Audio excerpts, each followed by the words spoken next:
آپ نے سنا ہوگا حضور نے سورہ رحمان کے بارے میں فرمایا ہے، سورۃ الرحمن عروس القرآن، یہ سورہ رحمان جو ہے یہ قرآن کی دلہن ہے۔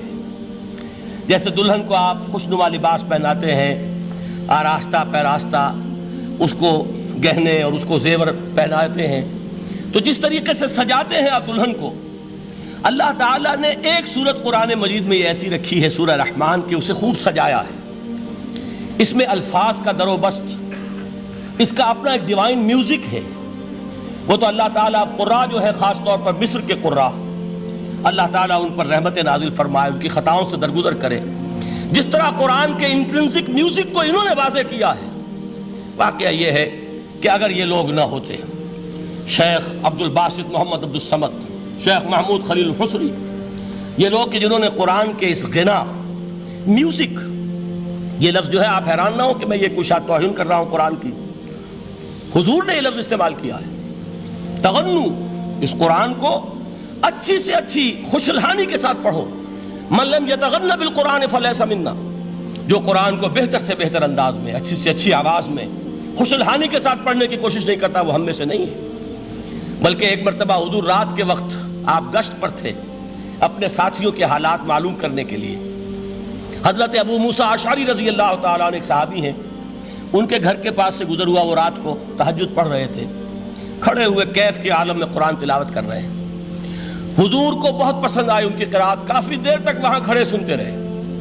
اب انہیں کیا پتا کون سن رہا ہے، بالکل اسی طرح سمجھ لیجئے ایک بات یاد آئی ہے، حضور فرماتے ہیں کہ جس طرح کان لگا کر اللہ قرآن کو سنتا ہے کسی چیز کو نہیں سنتا۔ ہمیں نظر نہیں آتا نا، ہمیں معلوم نہیں، ہم قرآن پڑھ رہے ہیں تو سننے والا کون ہے؟ سب سے زیادہ کان لگا کر خود اللہ۔ یہاں اس لیے مجھے یاد آیا کہ ابو موسیٰ اشعری کو کیا پتا تھا کہ کون سن رہا ہے؟ وہ اپنی کیفیت میں نماز میں تہجد میں قرآن کی تلاوت کر رہے تھے، اور ظاہر بات ہے ان کے گھر ایکڑوں میں بنے ہوئے نہیں تھے، ایک ایک کمرہ، ایک ایک کوئی حجرہ، ایسے ہی تو گھر تھے نا صحابہ کے، لہذا حضور پاس سے گزرے، آواز آئی، کافی دیر سنتے رہے۔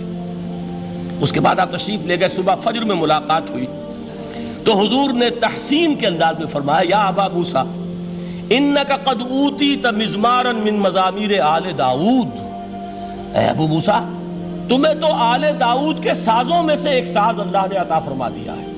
جس طرح حضرت داؤد لہن داؤدی مشہور ہے کہ جب وہ پچھلے پہر رات کو حمد کے ترانے الاپتے تھے، قرآن میں ہے کہ پرندے شامل ہو جاتے تھے ساتھ، اور پہاڑ وجد میں آتے تھے، پہاڑ بھی ان کے ساتھ شریک ہوتے تھے۔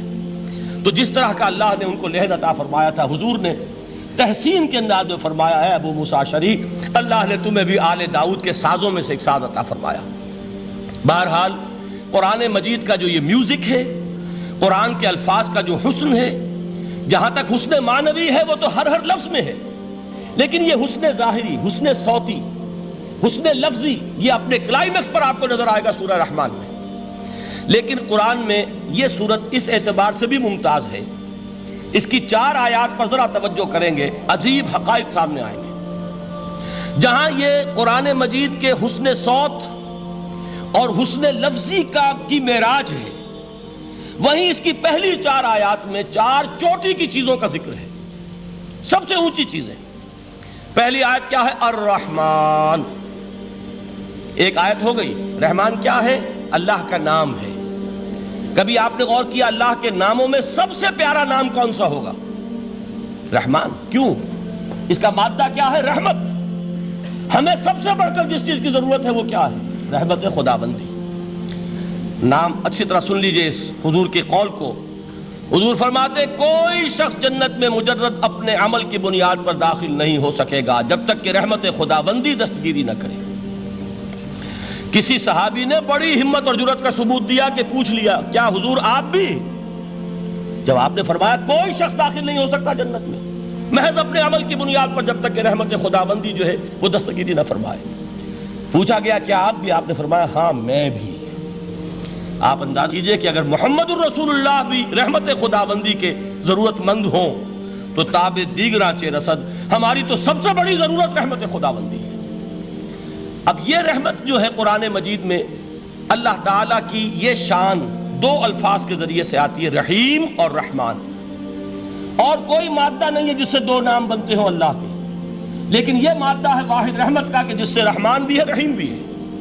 رحیم صفت مشبہ ہے، رحمت دائم ہو جائے گی، مستقل ہوگی تو رحیم کہیں گے، اور رحمان اس میں رحمت کی ہے وہ شان ہے کہ جیسے ٹھاٹھے مارتا ہوا سمندر ہو، ہیجان کی کیفیت، طوفانی کیفیت، رحمت خداوندی کا طوفانی جوش، وہ ہے رحمان۔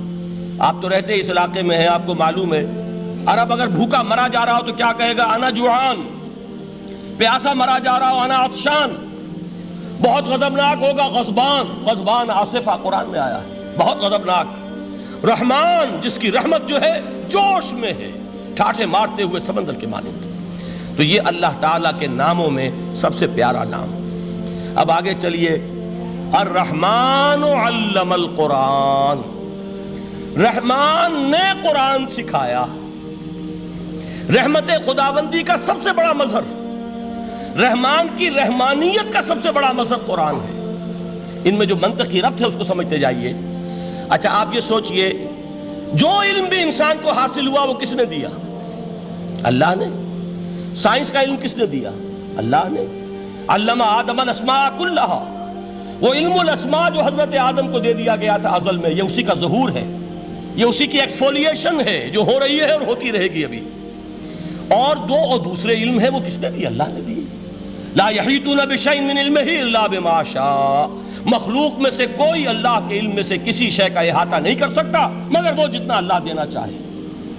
لیکن یہ کہ تمام علوم میں چوٹی کا علم قرآن، نوٹ کرتے جائیے، اب چوٹی کی چیزیں جمع کیجئے۔ اللہ کے ناموں میں چوٹی کا نام رحمان، اللہ نے جو کچھ انسان کو سکھایا اس میں چوٹی کا علم قرآن۔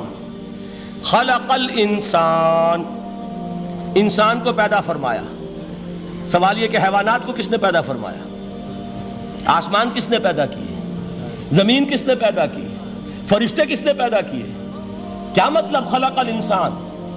اس کی تمام مخلوقات میں اس کا کلائمیکس، اس کی تخلیق کی معراج، اس کے تخلیق کا نقطہ عروج انسان ہے۔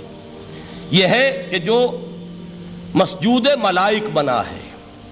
وَلَقَدْ كَرَّمْنَا بَنِي آدَمَ وَحَمَلْنَاهُمْ فِي الْبَرِّ وَالْبَحْرِ وَرَزَقْنَاهُمْ مِنَ الطَّيِّبَاتِ وَفَضَّلْنَاهُمْ عَلَى كَثِيرٍ مِّمَّنْ خَلَقْنَا تَفْضِيلًا۔ تو تخلیق میں سب سے اونچی تخلیق انسان کی، علموں میں سب سے اونچا علم قرآن کا، اللہ کے ناموں میں سب سے اونچا نام رحمان۔